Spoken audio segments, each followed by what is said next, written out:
रूस को दूध पिलाएगा भारत। भारत की 12 बड़ी दूध कंपनियां रूस के अंदर दूध का एक्सपोर्ट करने के लिए करेंगी बातचीत। 23वें भारत रूस एनुअल समिट के अंदर उठेगा मुद्दा। जी हाँ दोस्तों, रूस अपनी जरूरत का 18% हिस्सा दुनिया के दूसरे देशों से दूध इंपोर्ट करके पूरा करता है।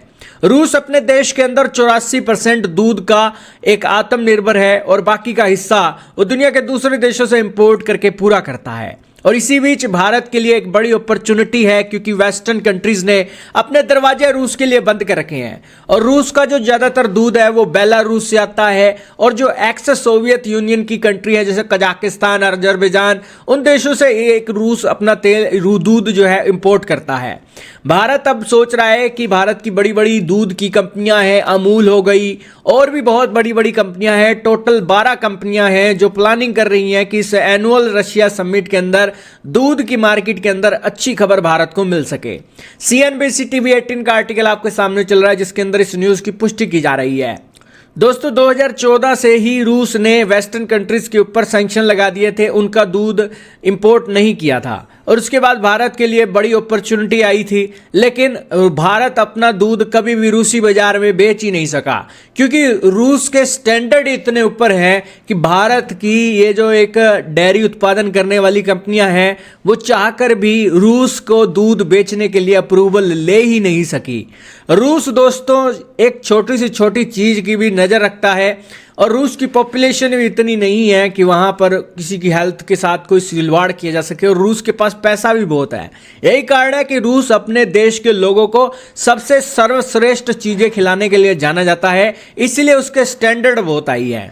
रूस फुट एंड माउथ डिजीज को लेकर बड़ा एक सख्त माना जाता है और भारत के अंदर यह डिजीज पाया जाता है, और यही कारण है कि भारत की जो कंपनियां हैं रूस के अंदर दूध नहीं बेच सकी। इसके अलावा रूस की कड़ी से कड़ी शर्तें भी देखने को मिलती हैं कि जहां से दूध चला है वहीं से जो मार्क है वो लगना चाहिए और इस सारे रास्ते के अंदर इस दूध को लेकर कोई भी दिक्कत नहीं आनी चाहिए।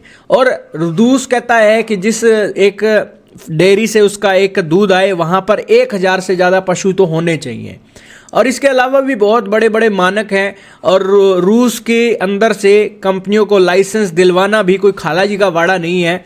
यही कारण है कि कई भारतीय कंपनियां इस एक लाइसेंस हासिल करने में जो एक फंदे हैं इनको देखकर कहती है कि यार रूसी बाजार में हम दूध बेचेंगे ही नहीं। लेकिन फिर भी दोस्तों एनुअल रशिया समिट चल रहा है और भारत की जो दूध कंपनियां हैं वो अपने हाथ आजमाइश कर रही हैं कि कोई ना कोई हथकंडा अपनाकर रूस के अंदर दूध का एक्सपोर्ट किया जाए। लेकिन रूस के अंदर दूध बेचना कोई खाला जी का बाड़ा नहीं है। भारत के अंदर तो दोस्तों आप देखते हैं कि हवा भी गंदी है, पानी भी गंदा है और इसी के साथ खाना पीना तो शुरू से ही गंदा है। भले ही विश्व गुरु बनने की हम होड़ में लगे हुए हों, लेकिन फर्टिलाइजर से लेकर हर कुछ में एक मिलावट चल रही है। और यही कारण है कि जो दुनिया के डेवलप देश हैं भारत से कहीं आगे निकल चुके हैं, उनकी पॉपुलेशन कम है, वो क्वालिटी लाइफ जीते हैं और वो इस तरीके के खतरों को मोल नहीं लेना चाहते।